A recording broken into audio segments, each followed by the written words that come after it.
This reading is from Richard Gilbert, a UU Reverend.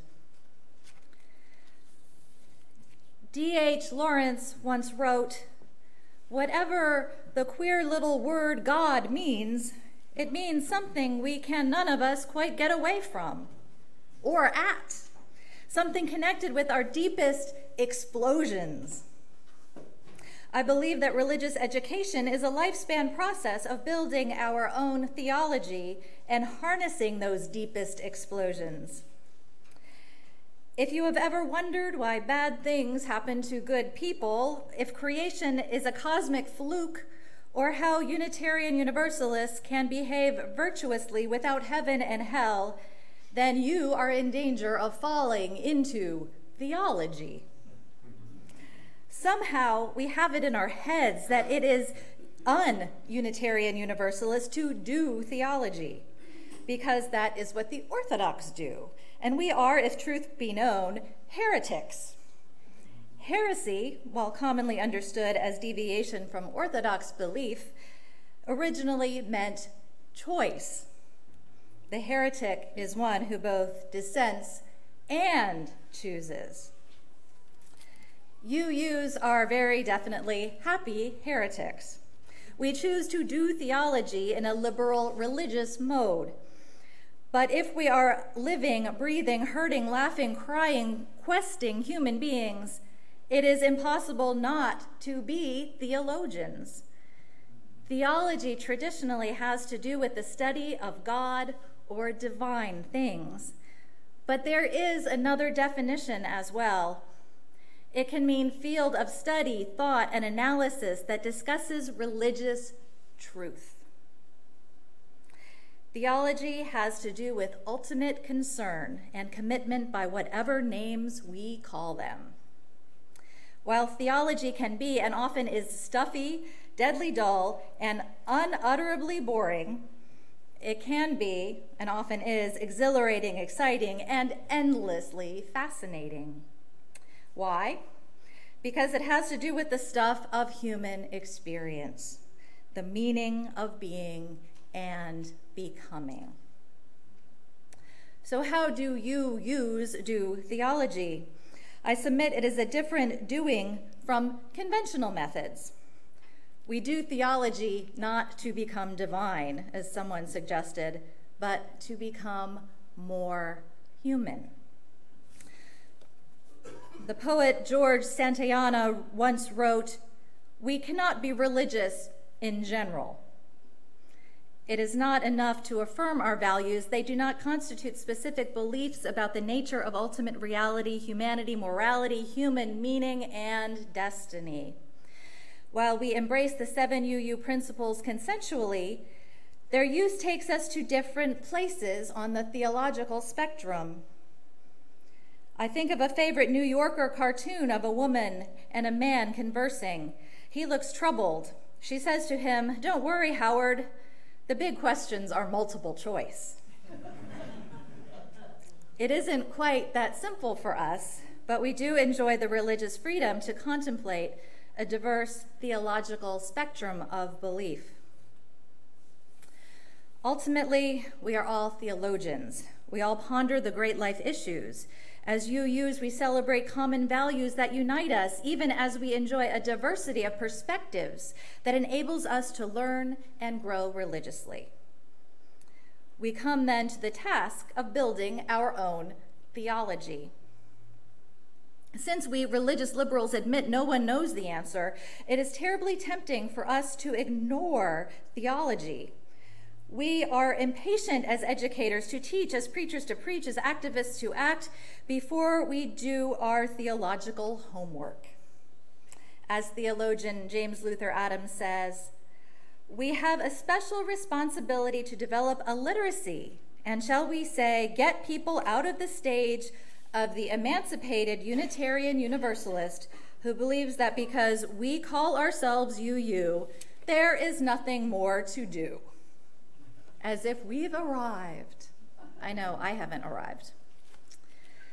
Gilbert continues, "We fail to do our theological homework at our peril. Without a deep-rooted theology, this tumultuous world in which we live will be full of sound and fury, signifying nothing. If we are to harness our deepest spiritual explosions for the meaningful living in this world, we need to get our theology straight. Developing a theology is not an academic exercise. It has to do with the very stuff of our lives. Religion is that core of ultimate meanings, values, and convictions to which we commit our lives. Meanings are the whys of human behavior, the purposes that explain our behavior. Values are those guidelines by which we understand the world and act on it. Convictions are the living out of those meanings and values in action. Religious education is the lifespan process of growing them. Theology is the reflection upon and criticism of meanings, values, and convictions. One person with a conviction is a social power equal to 99 who have only beliefs or feelings. Conviction is more than a belief, more than an intellectual construct. It is more than emotion, which is a psychological construct. It combines reason and feeling with the will to act. As 19th century Universalist preacher Hosea Ballou put it, there is one inevitable criterion of judgment touching religious faith in doctrinal matters. Can you reduce it to practice? If not, have none of it. So that reading from the Reverend Richard Gilbert is part of a UU adult religious education curriculum called Building Your Own Theology. And this is an old war horse of a curriculum. It's been around for decades, and it's been through a number of revisions. And maybe some people, does anyone remember taking Building Your Own Theology in the past? All right, one student who remembers Building Your Own Theology. I got to thinking about this course when I was doing those sermons on our 6 sources last fall, because when you talk about the many sources of our faith, you sort of have to address how to use them, right? So I found myself talking about how some of our sources, such as world religions and earth-centered traditions and humanism, informed my own personal theology. And that made me think back to the origin of this thinking. When was I first able to articulate that I had a theology, or even kind of knew I had a theology? And when I thought back, I realized it was after taking the Building Your Own Theology course that I was able to do this. So I thought it might be the right time to introduce this concept here in hopes of offering this course in the near future. Religious educator Angus MacLean, one of our 2 most famous UU religious educators historically, he said that it has been said that liberal religion is a do-it-yourself religion. It's a do-it-yourself kit. But there is a danger that we would make it a kit not only without blueprint, but without tools and material. If you combine that with the earlier quote from James Luther Adams about the emancipated UU who believes that because we are UU, there's nothing left to do, you combine those, we as UUs, may be free of creed and dogma, but we're not free from the need to grow and develop our theologies and grow and develop ourselves, our whole selves, not just our brains.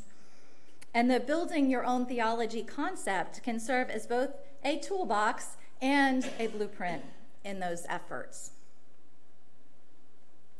And of course, our building process begins with our big, almost unlimited theological menu we have to draw from. About 20 years ago, it's a little bit dated, but still interesting, there was a theological survey of Unitarian Universalists. They were asked to select one of 5 theological options that they identified with the most. The 5 choices were religious humanism, earth or nature-centered spirituality, theism, liberal Christianity, and mysticism. 46% chose humanism, religious humanism, which among other things holds the belief that religion emerges from human experience.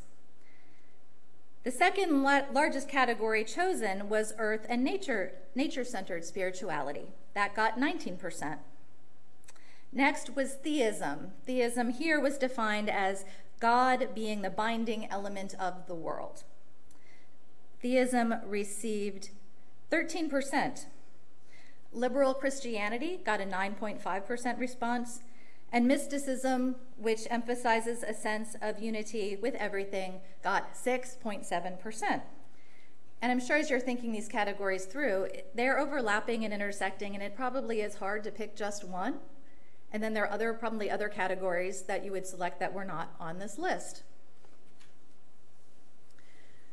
This list in particular, it was missing a lot of world religions, Eastern spiritual traditions, and lots of theologies such as process theology, religious naturalism, liberation theology, womanist theology, and many, many more theologies that would require hours and hours more of sermonizing to even scratch the surface. And actually, a very similar survey was done in this congregation just a few years ago when it was in the ministerial search process. I don't know how many people remember taking part in that survey. As it turns out, I looked at the results hoping to quantify them, and Ray is back there laughing because he knows. But it was really hard to quantify them because very few people limited themselves to one category. People often chose 3. That makes the math really hard for me. But what it does tell me is that there's a healthy variety of theological affinities in this congregation, and the desire of many to pick more than one, I think, shows a great degree of openness and flexibility in thought, which I think is really fun to work with. But you can see that simply picking a theology or theologies to study and practice is a big commitment. It involves studying, learning, trying on new ideas, new philosophies, incorporating some things, maybe you're still wrestling with some others. And sometimes, if we're lucky, our natural affinities steer us towards a theology. The nature lover towards earth-centered traditions, the quiet contemplative to meditative practice. We might just stumble upon our theologies totally accidentally. I just happened to pick up a book on Zen one day. Or we might have to search high and low for a very, very long time. And after we found at least one theology for inspiration, which gives us a framework to continue to wrestle and grow, the process really has only just begun. Because theology is a process. It's a process of analyzing and clarifying and criticizing and articulating values, meanings, and convictions that grow out of our experience. In this sense, everyone is a theologian and has something to add to something personal to add to the mix. So Richard Gilbert says that religious education is the cradle-to-grave process by which we grow our theology, and that all of us must do some development to become mature human beings. And he has a list of things you need to figure out in order to gain the maturity he's talking about. He says we really have to do some discernment regarding human nature, including our own personal nature. We have to figure out our relationship with ultimate reality. We have to figure out our place in the historical process, in our religious history, and in the history of the tradition we are in or we are practicing. We have to develop an ethical stance regarding our relations to others in the world. Finally, we must create the meaning that provides purpose in our lives. And of course, the overall point of all of this is to incorporate it into our daily existence. So I'm going to break down some of these developmental tasks in building a personal theology. Let's talk about human nature. People are confusing. People are complicated. People are capable of love and selflessness. They are also capable of evil. That is a lot to sort out. UUism takes a rather optimistic view regarding human nature. We're not so much about human depravity and original sin as much as the idea that people have the ability to learn and to change and to grow, that people are born with a capacity for good. But we're not so adept when it comes to addressing human evil. The humanistic beliefs in a self-perfecting, ever-improving humanity through scientific discovery and education that was prevailing in the 1920s and the 30s were quickly countered by the rise of Adolf Hitler, eugenics, and nuclear weapons. We human beings have the ability to solve problems and better ourselves. We also have the ability to destroy ourselves and the world we live in. And not only do we have to wrestle with human nature, we've also got to come to terms with ultimate reality. Now, some may describe their ultimate reality as a god or goddess, but everyone has an ultimate reality, whether they believe in a deity or not. There must be something bigger to acknowledge. Your ultimate reality may be the cosmos or nature, or simply the idea of being. Your ultimate reality might even be a process. It could be a process of becoming. And it doesn't matter how you define or describe your ultimate reality, but you have to have one, and you have to have a sense of your place in it. So to add some concreteness to this kind of out there stuff, I'll give you an example. If I had to describe my ultimate reality, I'd say it's the interconnection of all things. If this is my ultimate reality, my thoughts and actions in my life must reflect this reality. I can't live like an island. I cannot disregard or harm the people and planet I'm connected to. Now you can see how this can be challenging, and you can see how it can eventually change your consciousness if you really dig deep into it. And although working to achieve this kind of consciousness is hard, there are some perks. This consciousness teaches me that I am not alone. And I'm constantly reminded and humbled that I am a tiny little speck in this vast, magnificent thing called existence. You can see how this ultimate reality may be a grounding force in a life. Another step in building your own theology that Gilbert talks about is what he calls taking an honest look backwards. This is so important to use because many of us have arrived at this religious home carrying frustration at best, deep pain at the worst from our past religious lives. And before anyone can truly build or rebuild a personal theology, they must somehow make peace with their religious past.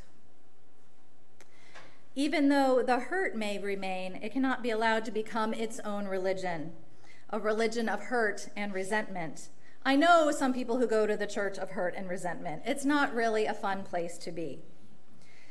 Healing these hurts can take time. It can take years. And this is a safe place, and no one will tell you to just get over your religious hurts before you're ready. But the feelings associated with these religious wounds have to be released eventually, or we can get really, really stuck. We can get stuck in a place that doesn't allow growth. We can grieve our God, grieve our past religion that hasn't worked out, and never find a way to move forward. And you know, UUism is more than just an escape hatch or a hangout for people who have been hurt and frustrated by religion. You can't build a theology on things you've rejected. You have to believe in something. Richard Gilbert says we all need to come to terms with our religious past if we are to use our religious present creatively. We need to look at our religious pasts critically, both in the sense of their inadequacy and in the sense of appreciation for what has been learned. I learned some good things in United Methodist Sunday School, right? If we can get to that place where we can see the good, in addition to what was painful or didn't make sense, we're ready to move forward.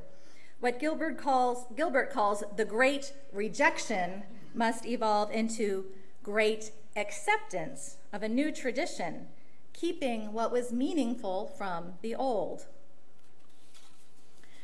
And while we're looking back, it's also important to note that we can find building blocks for our personal theologies in modern Unitarian Universalism and in UU history.